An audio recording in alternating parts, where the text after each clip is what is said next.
When we look at a property and are looking for properties, we evaluate it in two ways. One, does it have character? Can Jenna put her Jenna Sue design touch on it? And if it does, that's typically more of a single family home setup, which caters more towards the short-term vacation rentals or Airbnbs versus the multifamilies. It's harder to get that character. And so we are thinking that the multifamily portfolio that we build is going to be much more of the stable cash flow, the more of the passive income, versus the Airbnbs are going to be much more of, self-driven, the special design, more of the experience that people have. This episode brought to you by Suites at Madison. Meeting and conference rooms for rent by the hour, week, month, or year. Suites at Madison, where business gets done. Check them out at www.downtowntampaoffice.com. Now, on to the show. You are listening to the Invest Florida Real Estate Show, covering topics in lending, buy and sell strategies, property management, hot markets, and tips and tools to guide you along the way on your path to real estate success. You want Florida investment real estate talk? You have come to the right place. And now, our hosts, Eric Odom and Steven Silverman. Hello and welcome to another episode of the Invest Florida radio show. This is your co-host, Eric Odom, along with Steven Silverman. Steven, this has been an interesting week. Not that it's that different for you, but evictions. You love evictions, man. Like nobody I've ever seen. Get them out. As long as I'm in the business, I never cease to hear new and inventive excuses. But the truth is that, you just never make up for that deficit. Sometimes there's a genuine case and you try, but otherwise just get them out. Yeah. And, before you get to that point of eviction, sometimes people just play games as they're playing with your money if you're a landlord. And, you have to, there are systems that you can put in place that can help you to not get down that road and shake the trees and figure out which tenants are playing games and which ones legitimately need to go. And, there's some steps you can take. Steven, we're just talking about this the other day. I mean, we've taken over a center here recently and they weren't invoicing.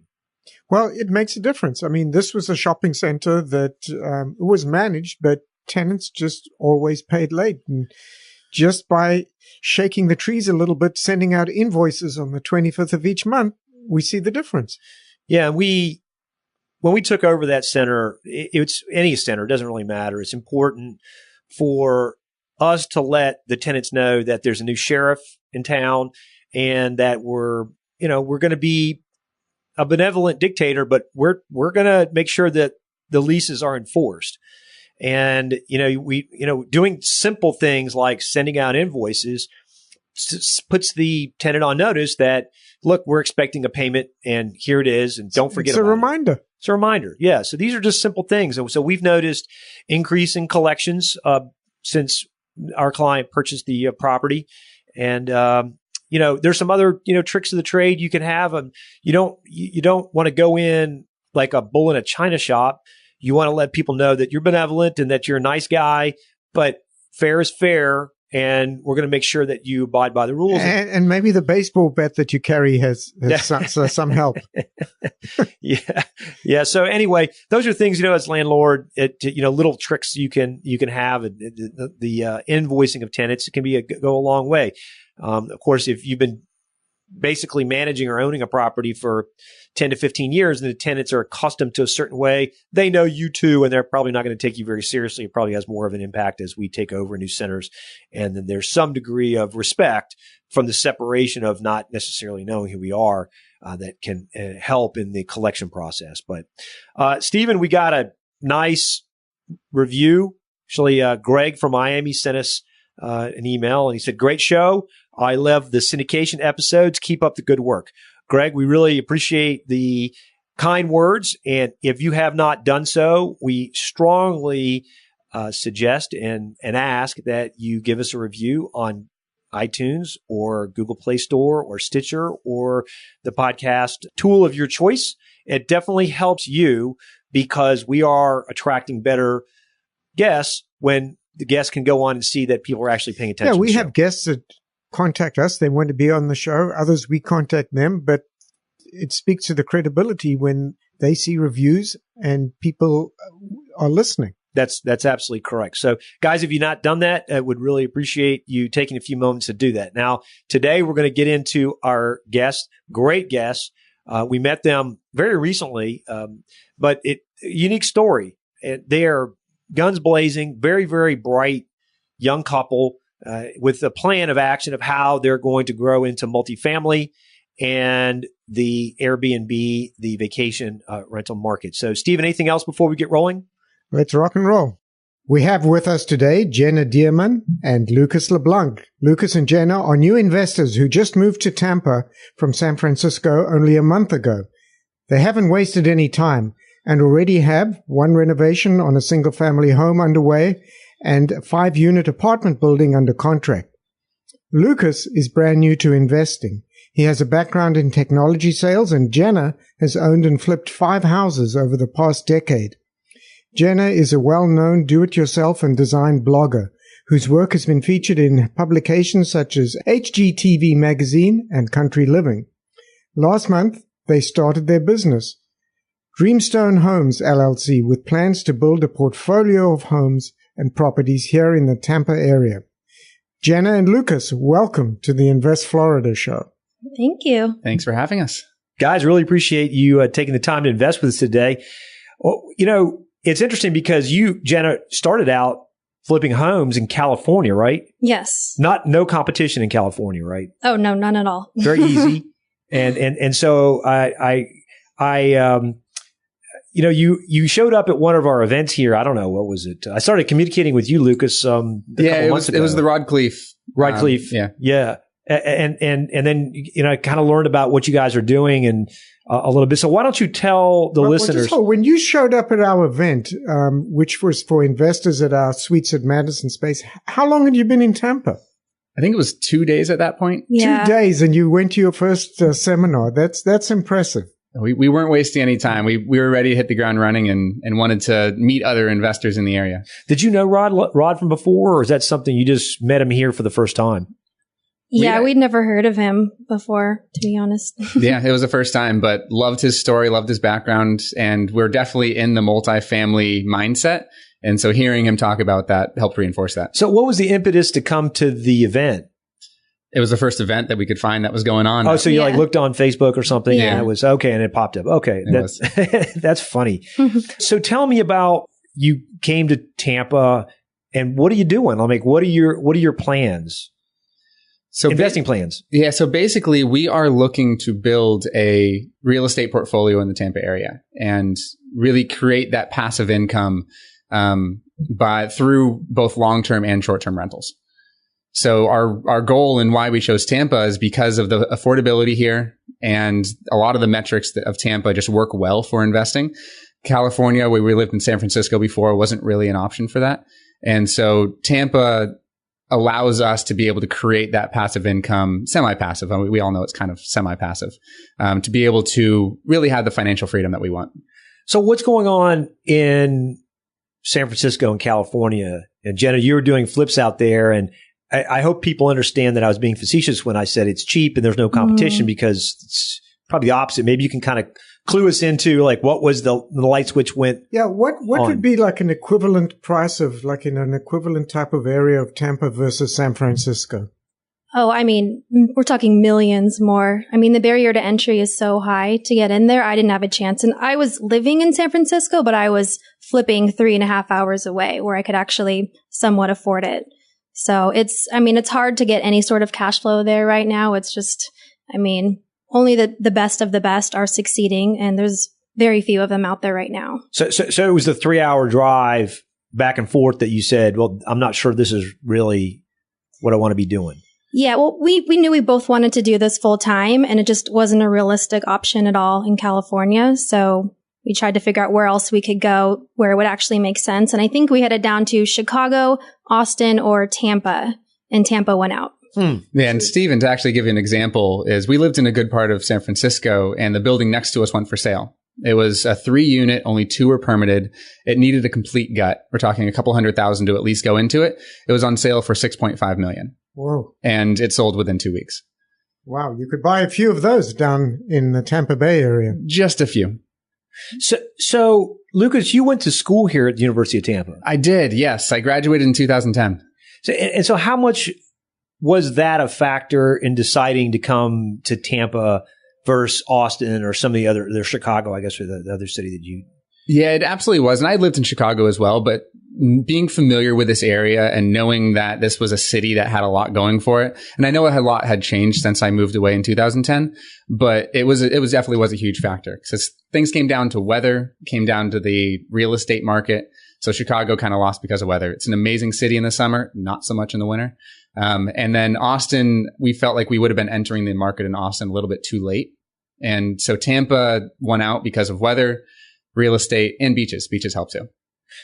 And so, Jenna, I saw one of your blogs, and you're very active. You do Lowe's features you on their videos. So does IKEA, and so you have a whole design skill set. And so, do you use that in your approach when you're thinking about buying and flipping houses? Oh, 100%. I mean, that's the basis of everything we do. Every house we look for, it has to make sense design-wise for the end product that we're looking for.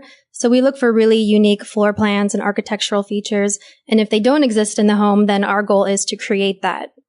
Why don't you go ahead and plug your blog and your videos and your business a little bit? Because I think people that listen to this episode need to see what you're doing so they understand where you're coming from. So the website's jennasudesign.com. And there you'll find the link to my blog. So that address is just blog.jennasudesign.com. And on social media, I'm at jennasudesign everywhere. And the interesting part is when you go online, you'll actually see their faces because they're both about 12 years old. we look younger than we actually are. We feel 12 sometimes. And they're building a real estate portfolio. So you're a California girl. Yes. Born and raised. Mm-hmm. And Lucas is not. He's an interloper. I am. I was born in California. Oh, okay. But I actually grew up in Boston. But you guys didn't know each other. No, we didn't. Okay. So how did that happen? Well, that's kind of a fun story. So we both love travel. Traveling is something we've always loved to do. And I quit my job back in 2015 when I was working in Chicago to travel. And I spent 5.5 months traveling. And I split that between Europe and Southeast Asia. And Jenna was on a similar trip. She kind of was on a reset her life. I don't know if she likes to call it a quarter life or midlife crisis. But she was also on a similar trip traveling in Asia. And we actually met in the middle of Vietnam, in Hoi An, Vietnam. So ran into each other. We both lived in San Francisco. And so it's a bit of a unique story of where we met.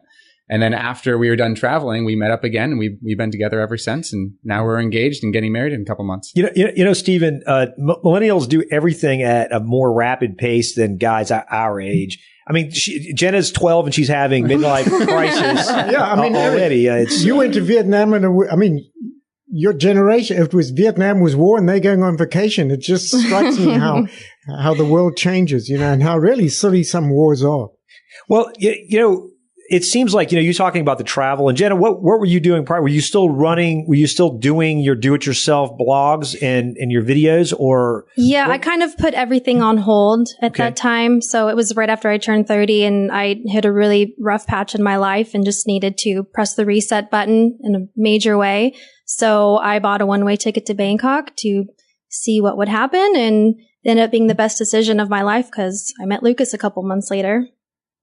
And so I guess this is like part of your draw to real estate, part of the fact that you like traveling and there's other things that you want to do besides just work all day. And so why don't you talk a little bit about that in terms of your strategy of like how you are, where you're going to, your why, I guess, is what Lucas said. Yeah. So we like to call it our why, and our why is really what we like to think drives us. And a lot of it really is that freedom to do what we want. So the freedom to travel, the freedom to be able to find a good flight to Paris and be able to pick up and just go and do that. And our business will be set behind us. So that is our big why of that, and really setting up our financial freedom to spend time with our future kids, spend time with family, and give back to the community when necessary. So real estate was a clear answer to us on that's the vehicle to be able to reach that why.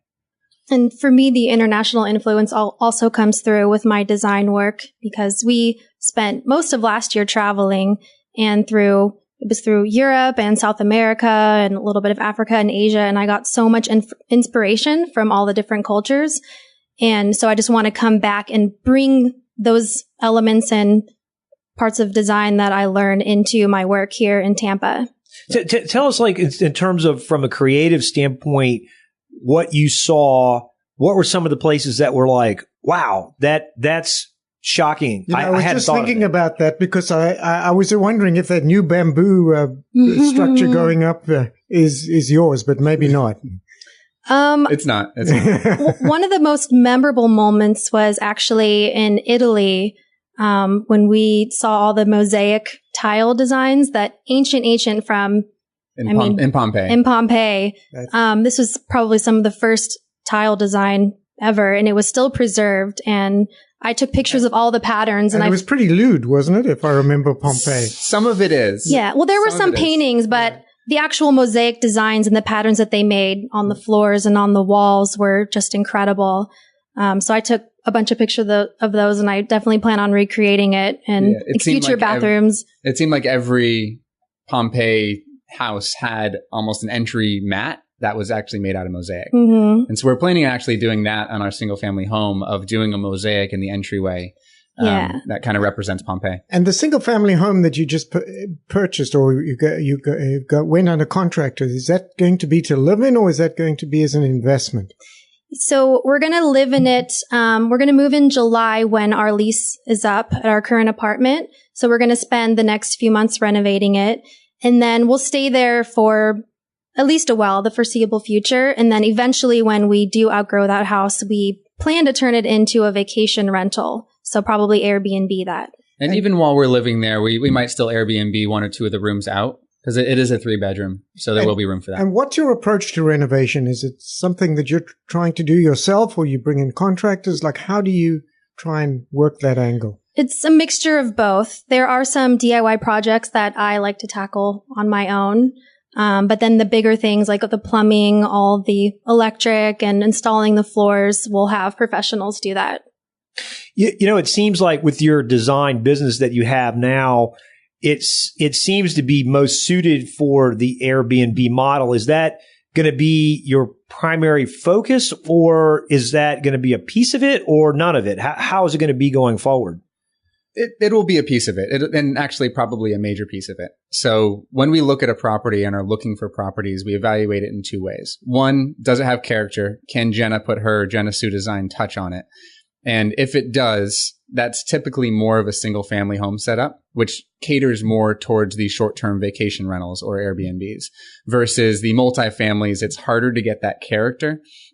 And so we are thinking that the multifamily portfolio that we build is going to be much more of the stable cash flow, the more of the passive income, versus the Airbnbs are going to be much more of, self-driven, the special design, more of the experience that people have. And so it's going to be a mixture really of those two strategies. We had a podcast guest probably about 18 months ago, and his whole strategy was creating Airbnb investments. And it's worthwhile if you or our listeners go onto our website and search. It's interesting to see how he built his portfolio of Airbnb. Now your business, their flips that you had in California, did you hold them at all for Airbnb? Do you have experience with Airbnb except besides you using it? No, I actually don't. I started a decade ago before Airbnb was even a thing. And the houses I bought were to live in, and they weren't specifically for investing, but I ended up slowly renovating them over time and then renting them out long term and then ultimately selling them. Yeah, her last property was a straight up flip, and that's been the only flip. And that one, all the stories of you learn the most by doing. This flip was in the mountains in California during the worst snowstorm in about a decade. And so the things that we learned from flipping this property in the snow might have been another reason we moved to Florida. Is another factor into what drives us and the setup of the business that we're having. Why did you decide on this house that's 3 hours away from your home? Was it you gonna live there? No. At the time, I had sold all my properties. I didn't own anything. We had started to plan out our next travels, and we knew we had a gap of almost a year or so before we left again. And so I said, well, I'm going to get myself a flip, a quick turnaround, just get it out of the way. I need a project. And so it was actually about 45 minutes away from where my parents lived at the time. So I had somewhere to stay. It wasn't in the flip, but I would come down the hill and stay with them. And so I bought it in October, and it was, like Lucas said, it was absolutely brutal. I completely blew the budget, blew the timeline. It was some of the worst experiences of my life up in that flip. But I mean, it wasn't a financial success, but it definitely paid off in other ways with of course, education. Yeah. Education. But more than that, it got a lot of press. It got feature spread in Country Living. It got me some sponsors, and just it basically brought a lot of new opportunities, which I still have now with me for future homes. What did you learn that mistakes, one or two, that you would say, I won't do that again? Never flip in the snow. So that's why we're in Florida. We're talking about a snowstorm where contractors couldn't even get to the property. They had to park at the neighbors and then use sleds to sled the material and tools to the house.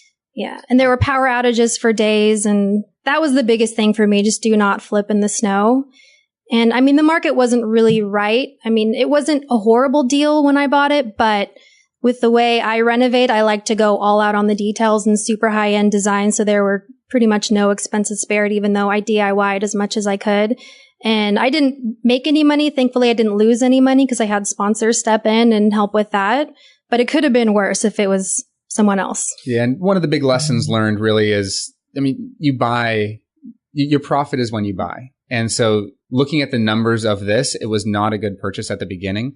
Now, it worked out in other ways, but the big lesson for me is make sure that our numbers up front are correct and make sure the numbers up front work for what we're trying to work with.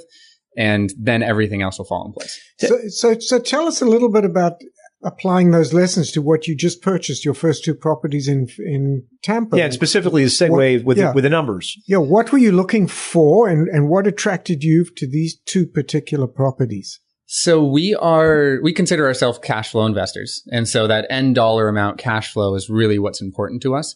So we looked at things like, cap rate and made our connections with the banks to figure out what we can qualify for financing on the commercial side. And so when we were looking at properties, the 5-unit had been on the market for a while. And so we were running all the numbers on that and figure out what our purchase price could be to make the cash flow work based upon all the other numbers. So we were looking for a minimum $200 a door. We ended up better than that, for at least for the multifamily. And based upon the purchase price that we agreed upon. And then the single family, it was partial neighborhood, partial potential Airbnb rental, and then partial future live-in house for us. So that one is kind of a mixture of an investment as well as a primary residence. So we made sure the numbers worked from an Airbnb standpoint. It wouldn't necessarily work from a long-term rental standpoint. But that's really what we looked at for the single family, which is different than the multifamily. And talk about the funkiness you talk with Airbnb. Like what are your bogeys in terms of funky? Like what I guess it's, when you see it, but maybe you have some ideas of things you go, oh, that catches my eye. And that would be something that people would be really into. I mean, it's just anything that's unique that you don't come across every day. Tiny houses. Tiny houses, for sure. I mean, we might have to end up just building one of our own, but just unique features like fireplaces aren't super common here in Florida, and arched doorways and porches, and I mean, pretty much everything else I can gut and replace. But our biggest factor is, I think, location. And that's why the single family home, was so great for us, because it's pretty much a block off the river in a really nice neighborhood and a stable neighborhood. So we know it'll be a good investment for the future. Yeah. And I don't think Jenna can walk by an arched doorway, an arched window without smiling. So that is absolutely a feature of arches that you can build, but if it already exists, is a benefit. One of the things you have to watch out for here, and I'm sure it happens in other markets, there's certain areas that don't allow or don't want Airbnbs in the Hamptons. Yeah, that was exactly the good point. And it's a risk that can sometimes come back because this is why we talked off the air previously about why you guys selected Hillsborough versus Pinellas, which has or Orlando, which has a lot more tourist drivers there than Tampa necessarily. But why don't you tell us a little bit about that? Yeah, so the Airbnb laws or the short-term rental or vacation laws vary by municipality. And over in Pinellas County, it pretty much is illegal to rent anything less than 30 days to a single renter. And so I think there's two municipalities that are different, Largo and one of the beaches that you have to be grandfathered in. But it's a very select area that you can actually rent for less than 30 days. Well, whereas Hillsborough doesn't have those restrictions. Hillsborough, it's much more open to be able to have the short-term vacation rentals. Now, you don't have as quite of the draw of the beach that you do over in Pinellas, but you do have the convention center. You do have downtown Tampa. You do have, the Lightning, the Bucks. And the Rays are coming. The Rays. That the Rays apparently, are coming. as soon as they get funding, then that'll work. So Hillsborough is much more friendly to that. Now, in Pinellas, if you go on Airbnb, you search it, you see a bunch of rentals up there. Yeah. And those people are just taking a risk because basically Pinellas enforces by complaints. If your neighbor complains, if the person that across the street doesn't like you and they just want to get you in trouble, they'll complain. And then the city enforces it, and then they can assess fines they could backdate the fines. So it's a big risk to take over in Pinellas, but a lot of people do it. It's not worth it to us.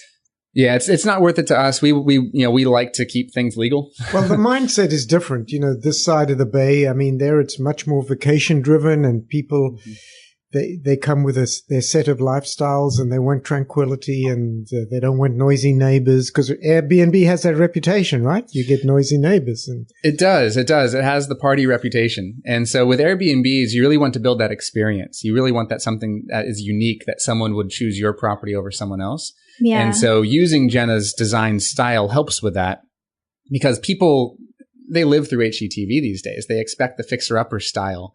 And so Jenna kind of has that touch to it. And so they can show up and feel like they're part of something special. And that experience is a big part of that. You guys are buying from MLS, LoopNet, doing your own. How are you doing your marketing? Well, we've been working with wholesalers, but we actually haven't found much luck that route. So the 5-plex we found, that was on LoopNet. That was actually months ago before we even moved to Tampa. We got the ball rolling on that, and we were talking to the listing agent to get everything set up for when we landed. And the single family actually popped up on, was it Redfin? It was Redfin. One night. So basically MLS. And it popped up one night. They already had 2 offers by the time it got to the next morning. We put in our offer the next morning, and they were doing best and final in a couple of days. And so we were best and final. So we ran the numbers, figured out what we can offer, because they way underlisted it. They wanted a lot of traffic on this, and they got a lot of traffic. And so it was via MLS, but we just jumped on it quickly. It was all about timing. So you had your financing all lined up because, I mean, that's a tough part for investors. Suddenly there's a lot of competition. So what did you do to convince them that you were more qualified than the other guys, besides just the price? Because people are worried that it'll back out, right? We paid in cash. Cash helps. Yeah, cash is king. And so we paid for the single family all in cash. And we had some private investors lined up already. We had started that conversation months ago. And so we knew a dollar amount that we can commit from investors. That helped with that. And so it was the cash. It was the closing time. We were able to close. We were available to close within a week. It took about 2 weeks. And then it was, highest price. So it was really those 3 factors allowed it to go through quickly. So you're using MLS and LoopNet, and I suppose you're going to be talking to brokers and trying to get them to feed you deals too. So if you're dealing with a wholesaler or a broker, what are you telling them so that they're not wasting your time, and vice versa? How are you describing what you're looking for to a broker or a wholesaler? So it varies for both of those. So we are using, wholesalers don't really deal with the multifamily as much. And so for the multifamily, we're talking with the brokers, and we are saying, as of now, we're looking for properties that are, the 5 to 20 unit range. Eventually, we do want to move up to the larger syndication levels for multifamilies. But right now, any brokers we talk to, it's that 5 to 20 unit range. And then for wholesalers and even, residential real estate agents, we're talking about those unique factors. We're talking about location. We're talking about things that we can use for short-term rentals, and almost telling them to send us everything and then we filter it out. So we can't expect them to understand all of our goals and all of our strategies. And so we're willing to put in the work and have them send everything to us, and we'll weed out the ones that could work. And have you decided on particular areas that you're going to stay invested in? I mean, I know the Airbnb part, you're going to be Hillsborough County, but are there any areas that you're targeting or you think are going to grow? Well, we're still learning the neighborhoods around here in Tampa. And we live in South Tampa right now, so we've spent a lot of time driving around. And of course, we've fallen in love with the area, but the price point is very, very high. And, anything. But not California high, you have to. Not California high. Not quite that bad. But anything obviously around the downtown area is prime. But of course, there's nothing ever for sale around there. So we're still just pretty much looking at everything. And then if a property looks interesting, then we'll just go drive around the neighborhood and see if it's a good fit. And we hear all the investors talk about Seminole Heights, Tampa Heights, the up and coming areas. You always hear that up and coming phrase, and you always take that with a grain of salt, because you always know up and coming means that there could be potential, but it also comes with risk. Yeah, there's parts of Ybor that have been up and coming ever since I was born. Exactly. And I'm old. A lot older than 12 years old, I'll tell you that. So we've had to rely a lot on the networking piece to know what neighborhoods to target. But we've also done a lot of driving. We've driven around most of the neighborhoods close to downtown Tampa and the surrounding area to figure out, okay, this block is good, this block is not. And so that's how we're narrowing it down, is our physical market research, as well as trusting other investors, and then just looking at what deals are available. And the dollars per square foot for a property, if it's selling for $80 and they're saying the ARV is going to be at $95 a square foot, it's probably not in a good area. Mm-hmm. So we use some of the numbers to weed that out too. So as an investor, have you looked at what people are paying as a percentage of their income? When you go out and you buy a property and you can invest in it, one of the things you worry about is how solid your tenants are going to be. And it's interesting, many years ago, they said you don't pay more than 28% of your gross income on rent. And now the figure's going a lot higher. What do you think tenants are paying out there now and for rentals? Because that really affects what an investor's going to pay for a property. It does, because you have to count on that vacancy number. You have to count on the consistent income for those multifamilies. And to be honest, I don't know what the number is currently in Tampa and what we can expect. So in the 5-unit, all 5 units are currently rented, and so we're inheriting tenants there. And most investors know that when you inherit tenants, you inherit their problems too. And so we don't really know yet what to expect from the market from a, percentage of income basis for tenants. Let's back up and ask, what is the price per unit that you're paying, and then how much is the rent that you're getting? Or let's say, I don't really care about what rent that you're getting. What rent do you think you can achieve? Because hopefully you'll be able to maybe bump the rent a little bit if maybe the current owner is not paying much attention to the pricing. Yeah, that's the hope, and that's the value add in this scenario, is to bump the rent up a little bit closer to market, because it's, from our analysis, it's about 32% below market rate right now for rent. And it is an older bungalow. So it's a 1925 build bungalow. So the walls aren't exactly straight. The floors aren't exactly straight. And so we can't exactly expect top of the market rent. But we do expect maybe not 32% below where it's at now, but maybe get it to 20% below. And we're paying for the purchase price. It came out about $95,000 per unit. Okay. So slightly under the 100 is kind of the benchmark we're seeing in a lot of these multifamilies. So we're slightly under that, which is good.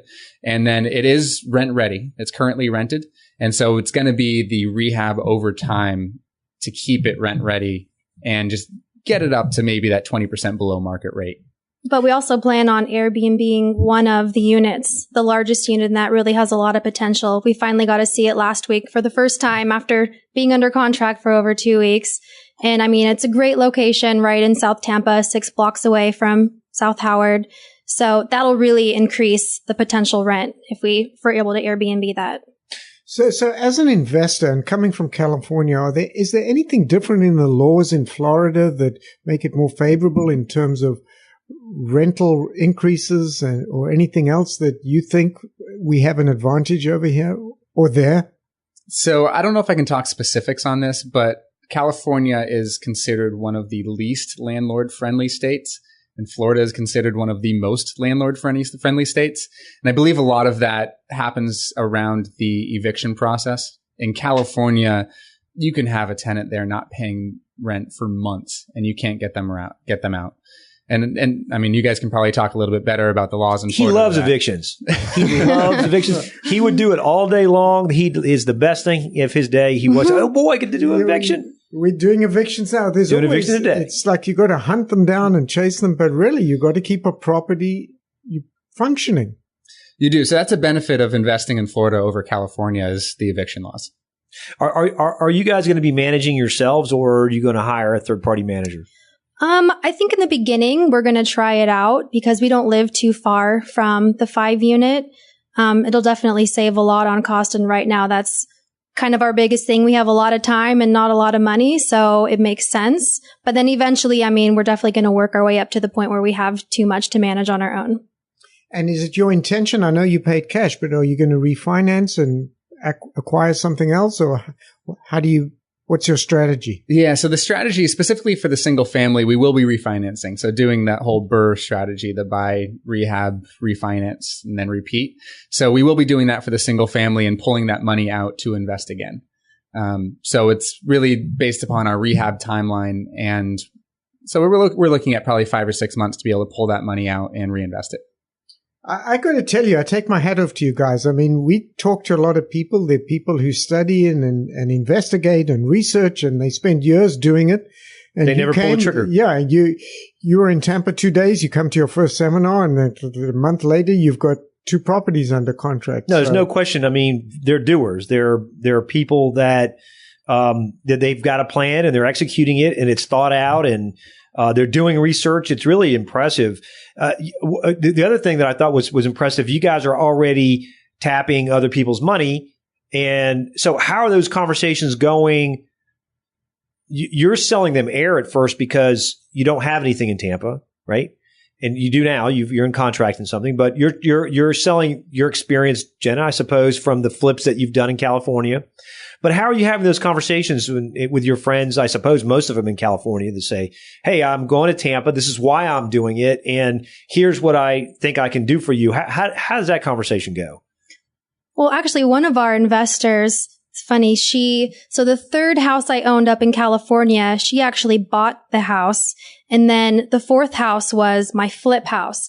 And so she was an investor in the flip house. She was my only investor in that house. And she said, you know, anytime you want to do this again, I'm ready for you. I'm always happy to invest. So she's coming on again as an investor for the single family house. So it's experience with her. Okay. Yeah. And it really comes down to the people that have experienced or seen the work that Jenna does. And they've seen the quality of work and the before and afters are crazy different. And so they believe and kind of can feel what we're doing tangibly through that experience of seeing Jenna's work.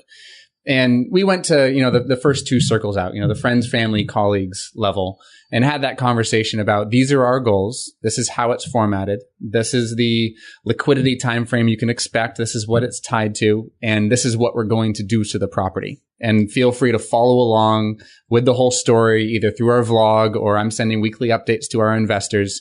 And so it's really selling that story of us as people, as investors, as credible sources of transformation, and then saying, this is what it means for you and your money, and this is the timeline you can expect with it. So it's laying everything out and making them comfortable with us and the money aspect. And you come with a lot of credibility. Jenna, how many followers, or can you give us any statistics on how many people look at your blogs or on design and redecoration? A lot. Don't be modest. There's a few. I mean, yeah, the blog piece, it's about, it changes depending on what the content is, but it's over 100 100,000 unique visitors a month, like 150,000, I think. And then quite a few followers. I think Instagram's my biggest following. There's just over 48,000 on there.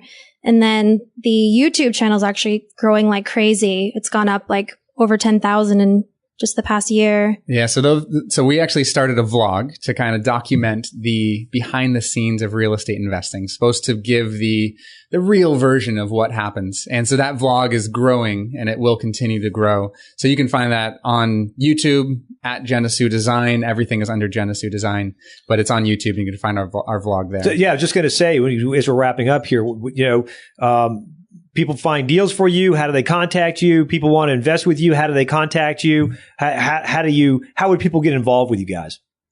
Well, actually, I just announced last week that I'm going to be starting design services. So I'll be working with local clients here in the Tampa area.